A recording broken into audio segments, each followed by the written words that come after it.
रात गहरी होने के बाद विमला के ससुर ने अचानक से दरवाज़ा खटखटाया और बोले, बहू मैं बाथरूम में गिर गया था और मेरी कमर में बहुत ज़्यादा दर्द हो रहा है। अगर तुम मेरी कमर में मालिश कर दो तो थोड़ा मुझे आराम मिल जाएगा। विमला ने कुछ सोचकर दरवाज़ा खोल दिया और ससुर को अपने कमरे में बुला लिया। फिर उसने ससुर को अपने बिस्तर पर लिटा दिया। उसके बाद ससुर ने विमला के साथ जो किया सुनकर आपकी रूह कांप जाएगी, क्योंकि उसके बाद विमला की ज़िंदगी में जो तूफान आया था, विमला खुद उस तूफान को रोक नहीं पाई थी। शादी के 2 महीने बाद ही विमला का पति मुकेश जॉब के लिए दुबई चला गया था। बड़ी मुश्किल से विमला के पिता ने उसकी शादी की थी और 2 महीने बाद ही विमला का पति विदेश चला गया था, जिस वजह से विमला अपने मायके में आकर रहने लगी थी। विमला की माँ तो थी नहीं, तो वहाँ भी विमला को कम अच्छा लगता था।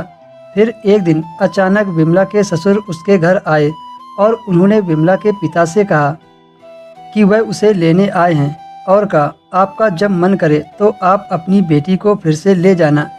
अगले दिन विमला अपने ससुर के साथ वापस ससुराल आ गई। एक रोज़ विमला अपने कमरे में कपड़े बदल रही थी, तभी उसका ससुर उसके कमरे में आ गया और विमला से बोले, बहू जरा मेरे लिए 1 कप चाय बना दो, आज मेरा सिर दर्द कर रहा है। विमला रसोई में गई और 1 कप चाय बना दी और हाल में बैठे ससुर जी को चाय का कप पकड़ा दिया। चाय पीते हुए विमला के ससुर ने कहा, बहू तुम्हें पता है ना, इस घर में मैं अकेला हूँ। तुम्हारी सासू माँ कई साल पहले गुजर गई और मेरी एक ही औलाद थी, वो भी परदेश चला गया। इसलिए मैं तुम्हें यहाँ लेकर आया हूँ ताकि मुझे यहाँ अकेलापन महसूस ना हो। विमला ने कहा, पिताजी आप बिल्कुल भी चिंता ना करें, मैं तो आपकी बेटी की तरह हूँ, अब मैं हमेशा आपके साथ रहूँगी। ससुर ने कहा, मुझे पता है तुम मेरे साथ रहोगी, क्योंकि तुम्हें भी अपने मायके में अच्छा नहीं लगता है। इस तरह से कई दिन बीत जाते हैं। 2-3 महीने बाद एक रात विमला अपने कमरे में सो रही थी। आधी रात के बाद दरवाजे पर दस्तक हुई। विमला को समझ आ गया था कि उसके ससुर ही होंगे, क्योंकि उसके घर में विमला और ससुर के अलावा कोई नहीं था और इतनी रात को उसके दरवाजे पर कौन होगा। विमला ने सोचा, शायद पिताजी को हमारी ज़रूरत है, इसलिए उसने कमरे का दरवाज़ा खोल दिया। दरवाज़ा खोलते ही विमला के ससुर ने उसे पकड़ लिया और बोले, बहू मैं बाथरूम में गिर गया था, मुझे बहुत दर्द हो रहा है, अगर तुम मेरे बाम लगा दो तो मुझे थोड़ी राहत मिल जाएगी। विमला ने ससुर की हालत देखी तो वह दर्द से काफ़ी कराह रहे थे।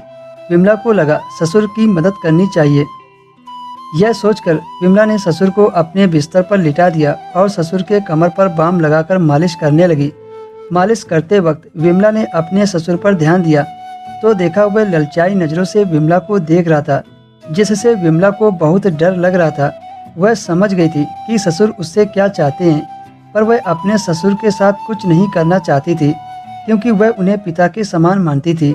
लेकिन जब धीरे धीरे ससुर ने विमला की तरफ अपने जज्बात के कदम बढ़ाए तो विमला खुद को रोक नहीं पाई और ससुर की सहमति में साथ देने लगी। धीरे धीरे ससुर ने कब विमला को हासिल कर लिया उसे पता ही नहीं चला। अब विमला पछता रही थी, उसे अपने पिता समान ससुर के साथ ऐसा नहीं करना चाहिए। दोस्तों, कहानी पसंद आई हो तो वीडियो को लाइक करें, शेयर करें और हमारे चैनल को सब्सक्राइब करें।